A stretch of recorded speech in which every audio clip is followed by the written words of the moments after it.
இந்த திருச்சபையிலே அழைத்து உங்களுக்கு முன்பதாக நின்று அவருடைய அன்பின் வார்த்தைகளை, அவருடைய பரிசுத்த வார்த்தைகளை உங்களோடு கூட பகிர்ந்து கொள்ள தேவன் எனக்கு பாராட்டின கிருபைகளுக்காக என் ஆண்டவராகிய தேவனை நான் துதிக்கிறேன். அல்லேலூயா, அல்லேலூயா. இன்றைய நாளிலே நம் 119ஆம் சங்கீதத்தில்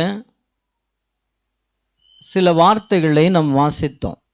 அதில் 92ஆம் வசனம், 97ஆம் வசனம், 101ஆம் வசனம், 103வது வசனம், இந்த வார்த்தைகளை நாம் ஒரு விசை கூட நாம் வாசித்து அந்த வார்த்தைகளை நாம் கேட்கலாம். 92ஆம் வசனம், 97ஆம் வசனம், 101ஆம் வசனம், 103வது வசனம் வாசிக்கலாமா?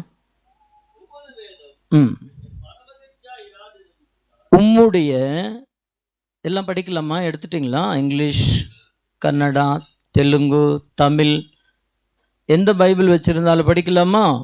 படிக்கலாம் எல்லாரும்?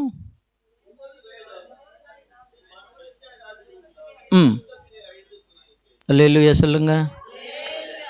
உம்முடைய வேதம் மனமகிழ்ச்சியாய் இல்லாதிருந்தால் நான் எதில் மடிந்திருப்பேன்? துக்கத்திலே. இது யார் ஜெபிக்கிறது? ஆவியானவர் யாரை ஜெபிக்க வைக்கிறாரு?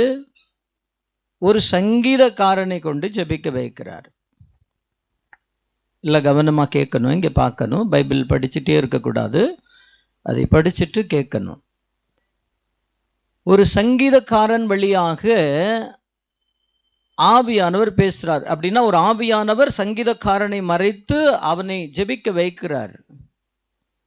உம்முடைய வேதம் எனக்கு மனமகிழ்ச்சியாய் இல்லாதிருந்தால் நான் துக்கத்திலே அழிந்து போயிருப்பேன். அப்படின்னா மறைஞ்சு போயிருப்பேன், மடிந்து போயிருப்பேன். உண்மையாலுமே தேவன் இந்த மனுஷனோடு இருக்கிறாரு அப்படின்னா ஆமா இருக்கிறாரு. அந்த மனுஷனுக்கும் பாடு இருக்குதா? ஆமா இருக்குது. அந்த மனுஷனுக்கும் தேவை இருக்குதா? சங்கீதக்காரனுக்கு தேவை இருக்குதா? ஆமா. பலவீனம் இருக்கா? ஆமா. குறைவுகள் இருக்குதா? ஆமா. அவனுக்கும் உபத்திரம் இருக்குதா? பாடுகள் இருக்குதா? ஆமா. அவன் எப்படி ஜெபிக்கணும்னு ஆவியானவர் அவனுக்கு கற்றுக் கொடுக்கிறாரு. எப்படி கற்றுக் கொடுக்கிறாரு? உம்முடைய வேதம் நீ அறிக்கையிடு. எப்படி சொல்லு? உம்முடைய வேதம் எனக்கு மன மகிழ்ச்சியா இல்லாதிருந்தால் நான் அழிந்து போயிருப்பேன்.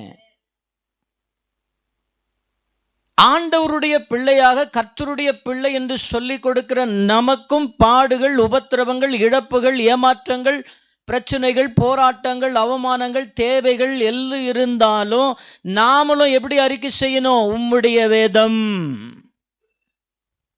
என்னது? உம்முடைய வேதம் எனக்கு மனமகிழ்ச்சியா இருக்கும் அப்படின்ற நம்பிக்கை பாருங்க, ஒரு தீர்மானம் பாருங்க. அதுதான் ஆவியானவர் கொடுக்கிறது. அந்த தைரியம் தான்.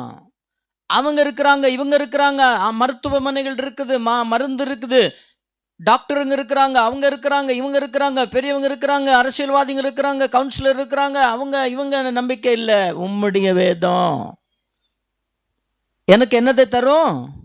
மகிழ்ச்சியை தரும். அல்லேலூயா, அல்லேலூயா. அவன் உணர்ந்திருந்தான், அவன் உள்ளத்தில் தீர்மானித்திருந்தான். அப்படி அந்த தீர்மானத்தை அவன் உணரும்படி ஆவியானவர் கொடுத்திருந்தாரு. உம்முடைய வார்த்தை ஆண்டவரே, உம்முடைய வேதம் ஆண்டவரே, உம்முடைய சத்தியம் ஆண்டவரே, உம்முடைய நியாயப்பிரமாணம், உம்முடைய வசனம் ஆண்டவரே இல்லாம இருந்தா நான் இல்லாம போயிருவேன் ஆண்டவரே. அல்லேலூயா. 97ஆம் வசனத்தை நாம் வாசிக்கும் போது, உம்மது வேதத்தில் அல்லேலூயா அறிக்கை செய்யுங்க. ஆண்டவருடைய பிள்ளையா, முதல்ல அறிக்கை செய்யுங்க. எவ்வளவு பெரிய ஆண்டவரே. இதுதான் முதல் சங்கீதத்தினுடைய 2வது வசனத்துல பார்க்கிறோம். என்ன பார்க்கிறோம்? முதல் சங்கீதம் 2வது வசனத்துல, வேதத்துல பிரியமாயிருந்து இரவும் பகலும் தியானமாய் இருக்கிற மனுஷன் பாக்கியவான், ஆசீர்வதிக்கப்பட்டவன். 97ஆம் சங்கீதத்தை ஒரு முறை கூட 119 97ஆம் வசனத்தை வாசிக்கும் போது, உமது வேதத்தில் நான் எவ்வளவு பிரியமாய் இருக்கிறேன், நாள் முழுவதும் அது எனக்கு தியானம். சொல்ல முடியுமா? சொல்ல முடியுமா? சொல்லணும். ஒரு நாளைக்கு எத்தனை இரவு, ஒரு நாளைக்கு எத்தனை பகல்? இரவும் பகலும் வேதத்திலே பிரியமாயிருந்து அதை தியானித்தன நான் ஆசீர்வதிக்கப்பட்டவன். அறிக்கை செய்ய முடியுமா? அறிக்கை செய்யணுங்க. அதாங்க கர்த்தருடைய பிள்ளை, அதாங்க ஆலயத்துக்கு வருவதனுடைய அர்த்தம். ஏதோ ஒரு தேவைக்காக வரக்கூடாது. முதலாய் என் தேவனை நான் தேடினால் இந்த உலகத்தில் எனக்கு தேவையானது எல்லாம் அவர் கூட கொடுப்பார் என்ற நிச்சயம் ஒவ்வொரு கிறிஸ்தவங்களுக்கும் வேணும். சொல்லுங்க. அல்லேலூயா. 97ஆம் வசனத்தை ஒரு முறை கூட வாசிக்கும் போது அங்க என்ன சொல்லப்படுது? உமது வேதத்தில் நான் எவ்வளவு பிரியங்க. என் பிள்ளை மேல, என் பையன் மேல, என் புருஷன் மேல, என் மனைவி மேல, எனக்கு பிடிச்சவங்க மேல எவ்வளவு பிரியங்க. அவங்களை எங்களால மறக்கவே முடியலைங்க. மறக்கணும்னு நினைச்சா கூட, அவங்க தப்பு பண்ணா கூட அவங்க மேல வெறுப்பு வர மாட்டேங்குதுங்க. எவ்வளவு பிரியங்க அப்படின்னு சொல்றது இல்லை. நம்ம என்ன பண்றது? புள்ளத்தானே பெத்துட்டோமே, என்ன பண்றது? புருஷன் தானே, என்ன பண்றது? பொண்டாட்டி தானே, என்ன பண்றது? மகள் தானே, என்ன பண்றது? மகன் தானே சொல்றது இல்ல. மாம்சத்துக்குரியவங்க சொல்றது இல்ல. ஆவிக்குரியவங்க என்ன தெரியுமா சொல்லணும்? எவ்வளோ பிரியங்க என் ஆண்டவருடைய வேதத்தின் மேல. நீங்க பிரியமா இருந்து பாருங்க. எவ்வளவு உபத்திரம் வரட்டும், எவ்வளவு பாடுகள் வரட்டும், எவ்வளவு இழப்புகள், ஏமாற்றங்கள், போராட்டங்கள், உபத்திரவங்கள், என்ன பிரச்சனைகள் வரட்டும், நீங்க மன மகிழ்ச்சியா இருப்பீங்க. அல்லையிலே சொல்லுங்க. இப்ப இருக்கிறது போலவே எப்போதும் இருக்காது. அல்லேலூயா. இப்ப இருக்கிறது போலவே எப்போதும் இருக்காது. வெளிப்படுத்தின விசேஷம் 10:6 யோவானுக்கு வெளிப்படுத்தப்பட்ட போது 10:6 வாசிங்க. வெளிப்படுத்தின விசேஷம் 10ஆம் அதிகாரம் 6வது வசனத்தை வாசிக்கும் போது, இனி இப்படியே இருக்காது. அல்லேலூயா, அல்லேலூயா. இனி காலம் செல்லாது, இனி இப்படியே இருக்காது. நம்ம நினைக்கலாம் இன்னும் அப்படி இருக்கலாம், இப்படி இருக்கலாம், அப்படி இருந்தா இப்படி இருக்கலாம். என்ன இருந்தாலும் மன மகிழ்ச்சி ரொம்ப முக்கியம். அல்லேலூயா. இந்த சங்கீதத்தில் யார் யார் எழுதினா, எத்தனை சங்கீதங்கள் எழுதினான்னு எல்லாம் இருக்கு. தாவீது எவ்வளோ எழுதினாரு, மோசே எவ்வளோ எழுதினாரு, சாலமோன் எவ்வளோ எழுதினாரு, கோராகின் புத்திரர்கள் எவ்வளோ எழுதினாங்க, அப்படியெல்லாம் இருக்கு. இந்த 119 சில சங்கீதங்களை யார் எழுதியிருக்கிறாங்கன்னு ஆவியானவர் மறைச்சிருக்கிறாரு. அல்லேலூயா சொல்லுங்க. அது பொதுவா எல்லா மனுஷங்க எல்லாமே உண்டு. ஆனா சில சங்கீதங்களை யார் எழுதியிருக்கிறாங்கன்னே மறைக்கப்பட்டிருக்கிறது. இந்த 119ஆம் சங்கீதம் யார் எழுதுனதுன்னே மறைக்கப்பட்டிருக்கிறது. ஆனால் எல்லாமே ஆவியானவரால, தேவ மனுஷர்கள் தேவ ஆவியினாலே நிரம்பி எழுதப்பட்டிருக்கிறது என்று எழுதப்பட்டிருக்கிறது, சொல்லப்பட்டிருக்கிறது. அல்லேலூயா சொல்லுங்க. அப்படிப்பட்ட வார்த்தையிலேயே இந்த 97ஆம் வசனம் என்னது? உம்முடைய வேதத்தில் எவ்வளவு பிரியமா இருக்கிற, நாள் முழுவதும் எனக்கு அது தியானம். முடியுமா நம்மளால? ட்ரை பண்ணி பாருங்க, உங்கள் வாழ்க்கை எப்படி மாறுதுன்னு பாருங்க. இல்லையா சொல்லுங்க. மற்ற பேச்சு மற்ற காரியங்கள் எல்லாம் மாற்றிட்டு இந்த வார்த்தையை தியானம் பண்ணிடுங்க. ஒன்றும் பெருசாலாம் ஒன்றும் பண்ண தேவையில்லை. நம்முடைய ஆண்டவர் எப்படிப்பட்டவர்? கல்லா மண்ணா மரமா ஜீவன உள்ளவர், பேசுகிறவர். அப்படித்தானே? நம்மோடு கூட பேசுகிறவர் அவர். ஒண்ணுமே இல்லைங்க. அவர் பேசுறத நம்ம நம்ம நினைச்சு பார்த்தாலே, எண்ணி பார்த்தாலே, அது சொல்லி பார்த்தாலே நமக்கு விடுதலைங்க. நம்புறவங்கலாம் அல்லேலூயா சொல்லுங்க. புதுசா ஒன்றும் நம்ம அதையும் இதையும் கேட்க தேவையில்லை. நமக்கு ஒன்றும் தெரியாது பாருங்க, நமக்கு ஒன்றும் கூடாது பாருங்க.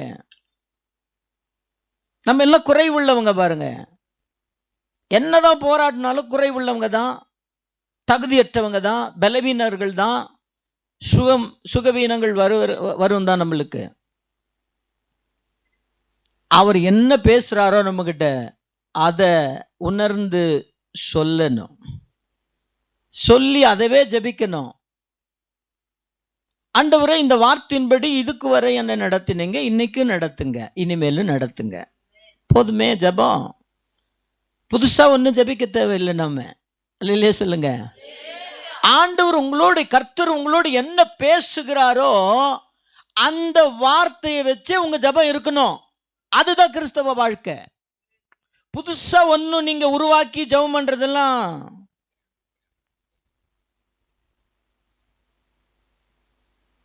ஒரு 10வது படிக்கிறதோ 6வது படிக்கிறதோ எத்தனையோ ஒரு பிள்ளை படிக்குது அப்படின்னா, என்ன கேள்வி கேட்குறாங்களோ அந்த கேள்விக்கு சரியான பதில் எழுதினாதான் அதுக்குரிய மதிப்பெண் கிடைக்கும். நீங்கள் புதுசாக உங்களுக்கு தெரிஞ்சதெல்லாம் அந்த கேள்விக்கு பதில் எழுதுனீங்கன்னு வச்சுக்கோங்க, இல்லை புதுசாக கேள்விக்கே ஒரு கேள்வி கேட்டீங்கன்னு வச்சுக்கோங்க, உங்களுக்கு மார்க் கிடைக்குமா, மதிப்பெண் கிடைக்குமா? ஆமாவா இல்லையா? அல்லேலூயா, அல்லேலூயா. நமக்கு ஒரு நாள் டெஸ்ட் வரும், பரீட்சை வரும். பரீட்சை இல்லாமல் எப்படிங்க அடுத்த வகுப்புக்கு அடுத்த ஸ்டேஜுக்கு போக முடியும்? பசின்னு ஒன்று வர்றதுனால தானே சாப்பிட்றோம், தாகம்னு ஒன்று வர்றதுனால தானே குடிக்கிறோம். ஆமாவா இல்லையா? அப்போ எக்ஸாம்னு ஒன்று வரும். நமக்கெல்லாம் எப்படிப்பட்ட எக்ஸாம், எதிலிருந்து கொஸ்டின் வரும் அப்படின்னா, வேதத்திலிருந்து தான் கொஸ்டின் வரும். அல்லேலூயா. அப்போ வேதத்தை தெரிஞ்சிருக்கணுமா, தெரியக்கூடாதா? ஒரு ஸ்கூலுக்கு போகிற பிள்ளைய அது எத்தனாவது படிக்குதோ அதனுடைய புக்கை கொடுத்து படிக்க சொல்லுவீங்களா, இல்லை வேற புக்கை கொடுத்து படிக்க சொல்லுவீங்களா? 10வது படிக்கிற பிள்ளைய 10வது புக்கு கொடுத்து படிக்க வைப்பீங்களா, 12வது புக்கை படித்து கொடுப்பீங்களா? நம்மள யாரு?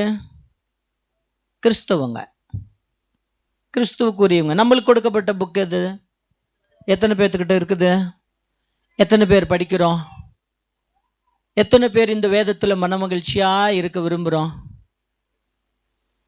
இந்த வேதம் எனக்கு எப்போதுமே தியானம் அப்படின்னு நம்புறவங்க, விசுவசிக்கிறவங்க எத்தனை பேர்? சின்ன குழந்தைங்கள்லாம் வசனம் சொல்கிறாங்க, இனிமேல் பெரியவங்கள்லாம் லைனாக வந்து வசனம் சொல்லணும். அல்லேலூயா. வந்து வந்து உக்காந்து போனா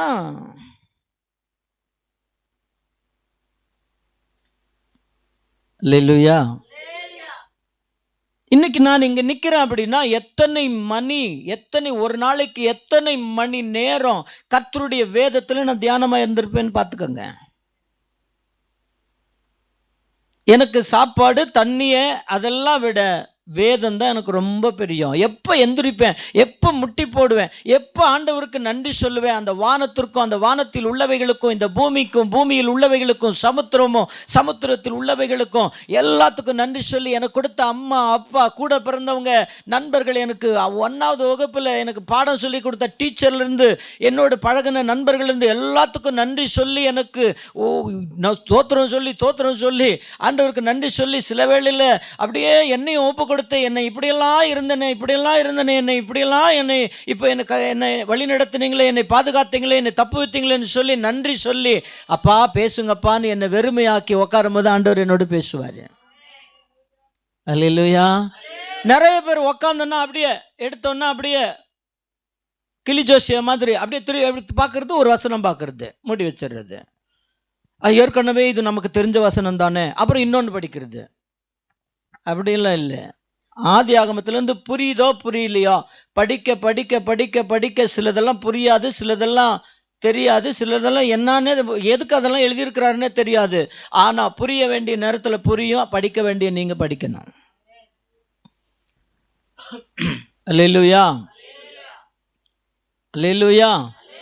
எத்தனை பேர் எவ்வளோ நேரம் பிரியமாக இருந்து இதை படிக்கிறீங்க வசனத்தை? சரி, படிக்க தெரியாது. எத்தனை பேர் இதுக்காக நேரத்தை ஒதுக்கி வசனத்தை கேட்குறீங்க? காது கேட்கும்ல எல்லாத்துக்கும். படிக்க தெரியலனாலும் கண்ணு தெரியும் இல்லையா, காது கேட்கும் இல்லையா? எவ்வளோ பேர் இந்த வார்த்தைகளை தினந்தோறும் கேட்குறீங்க படிக்க தெரியாதவங்க? படிக்க தெரிஞ்சும் எத்தனை பேர் எவ்வளவு நேரம் இந்த வார்த்தைகளை, நீங்கள் ஆண்டவர் பேசுகிற வார்த்தைகளை காது கொடுத்து கேட்குறீங்க? எத்தனை பேர் இந்த நம்முடைய தனிப்பட்ட வாழ்க்கையையும் கர்த்தருடைய வசனத்தையும் ஒப்பிட்டு தியானிக்கிறீங்க? தியானம்ன்றது என்ன தெரியுமா? என் வாழ்க்கை இப்படி இருக்குது, கர்த்தருடைய வார்த்தை இப்படி சொல்லுது. ரெண்டையும் அப்படி யோசித்து யோசித்து பார்க்கும்போது ஒரு புதிய வழி, பரிசுத்த வழி தோன்றுமே. அதுதான் தியானத்தினுடைய வெளிப்பாடு. எவ்வளோ நேரம் பிரியமா இருக்கிறீங்க? கொஞ்ச நேரமா உங்களுக்கு தோணும் போதுதான் கர்த்தர் நம்மளை விட்டு விலகாமல் இருக்கிறாரு, நம்மளை கைவிடாமல் இருக்கிறாரு. நம்மளை விட்டு விலகாத தேவன், நம்மை தள்ளிவிடாத தேவன் நமக்கு இன்னைக்கு உயிர் கொடுத்திருக்கிறார். அப்படின்னா அவருக்கு ஏதாவது பிரயோஜனம் இருக்குது. முதலாவது அவரோடு பேசணும், அவர் நம்மோடு பேசணும். அல்லேலூயா.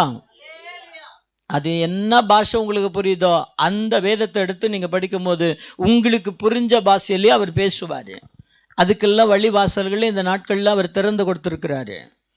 எனக்கு தமிழ் தெரியாதுங்க, தமிழ் படிக்கல, இங்கிலீஷ் தான் படித்தேன்னா இங்கிலீஷ் பைபிள் இருக்குது. இல்லைங்க கன்னடம் தான் தெரியணும், கன்னட பைபிள் இருக்குது. தெலுங்கு தாங்க தெரியும், தெலுங்கு பைபிள் இருக்குது. இல்லைங்க சிலதெல்லாம் எனக்கு புரியாதுன்னா அதுக்குரிய வார்த்தைகளை தேவன் நமக்கு தர டிவி இருக்குது, இன்னும் எத்தனையோ காரியங்கள் இருக்குது. ஆண்டவருடைய வார்த்தை கேட்கறதுக்கு வழி எல்லாம் ஆண்டவர் இந்த நாட்களில் திறந்து வைத்திருக்கிறாரு. நீங்கள் பிரியமாக இருக்கிறீங்களா? உங்களுக்கு விருப்பம் இருக்குதா? உங்களுக்கு ஆசை இருக்குதா? அவர் உங்களோடு பேசணும்னு நீங்கள் விரும்புகிறீங்களா? நேரத்தை ஒப்பு கொடுங்க. அப்படி கிடைக்கலையா அதுக்கு ஜெபம் பண்ணுங்க. தனியா எனக்கு நேரம் கொடுங்க ஆண்டவரே, நேரம் கிடைக்க மாட்டேங்குது, வீடு, கணவன், மனைவி, பிள்ளைங்க, இது மாதிரி வேலைன்னு இருக்குது. உங்களோட பேசுறதுக்கு வேலை இல்லைன்னா இந்த வேலை என்னத்துக்குன்னு கேளுங்க ஆண்டவர்கிட்ட.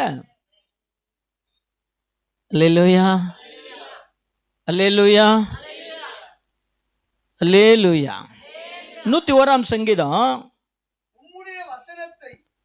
உம்முடைய வசனத்தை எப்படி நான் என்ன பண்ணுவேன்? காத்துனா என்ன அர்த்தம்? பத்திரப்படுத்தி வச்சுக்குவேன். இல்லையா சொல்லுங்க. எவ்வளோ பத்திரப்படுத்தி வச்சிருக்கிறீங்க? எவ்வளோ பத்திரப்படுத்தி, எவ்வளோ பிரியமா இருந்திருக்கிறீங்க? இதெல்லாம் நீங்க சும்மா 119ஆம் சங்கீதம் 81லிருந்து 104 வரை படிச்சுட்டு போயிடக்கூடாது. அல்லேலூயா சொல்லுங்க. அல்லேலூயா. எவ்வளோ இந்த வேதத்தை குறித்து மன மகிழ்ச்சியா இருக்கிறீங்க, எவ்வளோ பிரியமா இருக்கிறீங்க, எவ்வளோ காத்து இருக்கிறீங்க அப்படின்னா எவ்வளோ வசனங்களை நீங்க காப்பாற்றி பத்திரப்படுத்தி வச்சிருக்கிறீங்க. நம்மை நாமே சோதித்து, நம்மை நாமே நிதானித்து, தினந்தோறும் நம்மை நாமே சோதித்து பார்க்கணும், நம்மை நாமே நிதானித்து பார்க்கணும். அப்பதான் நியாய தீர்ப்புக்கு உள்ளாக மாட்டோம். இல்லையா சொல்லுங்க. எத்தனை பேர் பைபிள் எடுத்து வந்துக்கிறீங்க? அப்படியே தூக்குங்க பார்க்கலாம். நல்ல தூக்குங்க.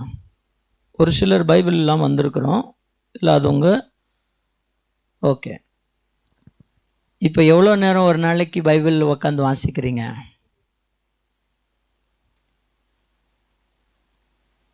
டக்குன்னு சொல்லணும். 1 மணி நேரம், அரை மணி நேரம், 10 நிமிஷம், 2 நிமிஷம். எத்தனை மணி நேரம் டிவி பார்க்குறோம்? எத்தனை மணி நேரம் சமைக்கிறோம்? எத்தனை மணி நேரம் தூங்குறோம்? எல்லாத்த விட அதிகமான நேரம் வேதத்துக்கு கொடுக்கணும். அல்லேலூயா சொல்லுங்க. எது கொடுக்கணும்? இதுதான் மன மகிழ்ச்சி, இதுதான் ஒரு ஔஷதம். அல்லேலூயா சொல்லுங்க. மற்ற பேச்செல்லாம், மற்றவங்க பேசுறதெல்லாம் எவ்வளோ உள்ள காத்து வச்சிருக்கிறீங்க, எவ்வளோ பாதுகாத்து வச்சிருக்கிறீங்க. இன்னும் எவ்வளோ மறக்க முடியாத வார்த்தைகள் உங்களுக்குள்ள இருக்குது. யாரெல்லாம் பேசினது, யாரெல்லாம் செய்தது, எத்தனை காரியங்களை நீங்க பத்திரப்படுத்தி வச்சிருக்கிறீங்க. அதை விட அதிகமா கர்த்தருடைய வசனத்தை நீங்க பாதுகாத்து வச்சிருக்கணும். இது எல்லாத்தையும் மூடி மறைச்சிரும். அல்லேலூயா சொல்லுங்க. நீங்க எந்த அளவுக்கு இந்த வார்த்தைகளை பத்திரப்படுத்தி பாதுகாக்கிறீங்களோ, இந்த வார்த்தை சகல பாவத்தையும் மூடும். அப்படின்னா சகல பாவமான காரியங்களை கொண்டு வருகிற, பலவீனப்படுத்துகிற, சுகவீனப்படுத்துகிற எல்லா காரியத்தையும் அழிச்சு போட்டுரும். இந்த வார்த்தை உங்களுக்குள்ள நீங்கள் பாதுகாக்காம இருக்கிறபடியினால அநேக பலவீனங்கள், அநேக துக்கம், கவலை, பிரச்சனை, போராட்டங்கள், பாடுகள், உபத்திரவங்கள் பெருசா தெரியுது. இந்த கர்த்தருடைய வார்த்தையை எந்த அளவுக்கு நீங்க பாதுகாக்கிறீங்களோ, உங்களுக்கு மற்றதெல்லாம் லேசானதா தெரியும். அல்லேலூயா. 101ஆம் சங்கீதத்தை வாசிங்க, சீக்கிரமா வாசிங்க. உம்முடைய வசனத்தை நான் காத்து நடக்கும்படிக்கு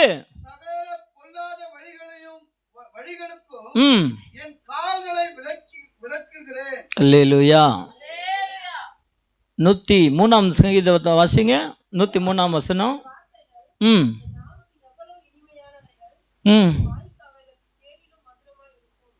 அல்லேலூயா. சொல்ல முடியுமா? நீங்கள் மற்றவங்கள்ட்ட ஒரு கடைக்கு போகிறீங்க, ஒரு பிரியாணி சாப்பிட்றீங்க, நல்லா இருக்குது சொல்கிறீங்க. ஒரு பேக்கரிக்கு போகிறீங்க, சில ஐட்டம் நல்லா இருக்குது, லட்டோ ஸ்வீட்டோ நல்லா இருக்குது, நீங்கள் மற்றவங்கள்ட்ட சொல்லாமல் இருந்துருவீங்களா? ஒரு ட்ரெஸ் எடுக்க போகிறீங்க, அங்கே நல்ல நல்ல ட்ரெஸ் இருக்குது, மற்றவங்கள்ட்ட சொல்லாமல் இருந்துருவீங்களா? சொல்லுவீங்களா, சொல்ல மாட்டீங்களா? நீங்கள் மட்டும் போய் நீங்கள் மட்டும் நல்லா சாப்பிட்டுட்டு வந்துடுவீங்களா, இல்லை அடுத்தவங்களையும் கூப்பிட்டு போவீங்களா? அடுத்தவங்கள்ட்ட சொல்லுவீங்களா? அங்கே அன்னைக்கு ஒரு நாள் போனேன், அங்கே நல்லா இருந்துச்சு, வான்னு கூப்பிட்டு போவீங்க தானே? ஆமாமா இல்லையா? அல்லேலூயா. இந்த வார்த்தை சுவைச்சு பார்த்துருக்குறீங்களா? இந்த வார்த்தையை சொல்லி பார்த்துருக்குறீங்களா? ஒரு முறை கூட அந்த வசனத்தை வாசிங்க. உம்முடைய வார்த்தை நாவுக்கு எவ்வளவு இனிமை. சொல்லியிருக்கிறீங்களே எப்போது, பா ஆண்டவருடைய வார்த்தை நான் காலையில் என்னோடு பேசினாருப்பா, அந்த மனுஷர் வழியா பேசினாரப்பா. நான் படிக்கும்போது, பைபிள் படிக்கும்போது இந்த வார்த்தை எவ்வளவு எனக்கு சந்தோஷம் தெரியுமா? இந்த வார்த்தையை வாசிக்கும் போது எவ்வளோ சமாதானம். இப்போ கசப்பானது சாப்பிடும்போது நம்ம மூஞ்சி எப்படி போகும்? கசப்பானது நீங்கள் சாப்பிட்றீங்க, உங்கள் மூஞ்சி எப்படி போகும்? சூப்பராக இருக்குதுன்னு சொல்லுவீங்களா? புளிப்பானதை ஒன்று சாப்பிட்ற போது எப்படி இருக்கும் உங்களுக்கு? சொல்லுங்க, சாப்பிட்டதே இல்லையா புளிப்பு? சொல்லு, நீ பாட்டுக்கு சொல்லு. நான் என்ன சாப்பிட்டா உனக்கு என்ன? நான் இனிப்பு சாப்பிடுவேன், புளிப்பு சாப்பிடுவேன், என்னமோ சாப்பிடுவேன். நீ என்ன சொல்ல வர சொல்லு. அப்படி பார்க்குது சிலதெல்லாம் அப்படியே. அல்லேலூயா. நம்மை நாமே உணரணுங்க. இந்த வசனத்தின்படி நான் இருக்கிறேனா, என் வாழ்க்கை இருக்குதா, அப்போதான் நான் கிறிஸ்தவள், அப்போதான் நான் இயேசு பிள்ளை. அப்போ நான் இயேசுவின் பிள்ளையா இருக்கிறேன்ற விசுவாசம் எனக்கு இருந்தாதான் மகிமையை காண முடியும். அல்லேலூயா சொல்லுங்க. அல்லேலூயா. சொல்லியிருக்கிறீங்களா? இந்த வார்த்தை யார்கிட்டயாவது பகிர்ந்து இருக்கிறீங்களா இது வரைக்கும்? இந்த வார்த்தைங்க இன்னைக்கு காலையில் என்னோடு பேசினாருங்க. பா, இந்த வார்த்தை வரும்போதே எனக்குள்ள எப்படிங்க ஒரு சமாதானம், ஒரு சந்தோஷம். அப்படியே அதை நீங்க மற்றவங்களுக்கு சொல்லி பாருங்க.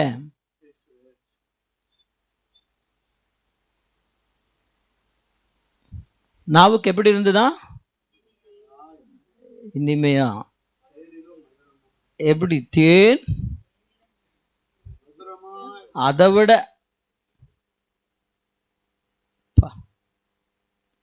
104 வசனத்தை வாரீங்க. உம்முடைய கட்டளைகளால் உணர்வு உணர்வு சொல்லியிருக்கிறோமா? உம்முடைய கற்பனை ஆண்டவரே, உங்க மனசுல தோணுனதை நீங்க கட்டளையா எழுதி கொடுத்துருக்கிறீங்க. அந்த கட்டளைகளால் நான் உணர்வடைந்தேன். கில்லுனா வலிக்கணும், திட்டுனா ரோசம் வரணும். அதெல்லாம் நல்லாவே வருதுங்க நம்மளுக்கு.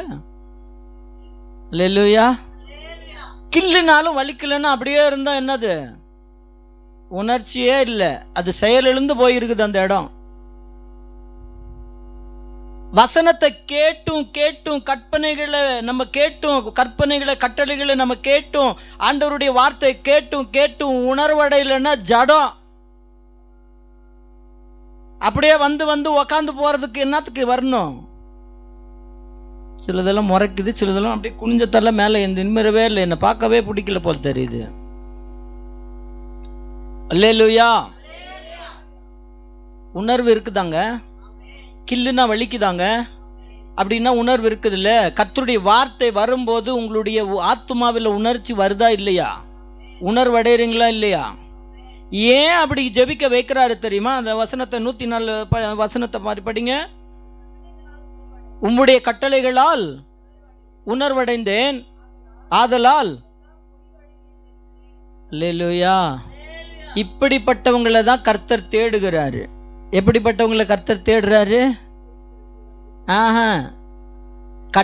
கட்டளைகளால் உணர்வடைந்து பொய் வழிகளை விட்டு விலகிறவங்களை கர்த்தர் தேடுறாரு.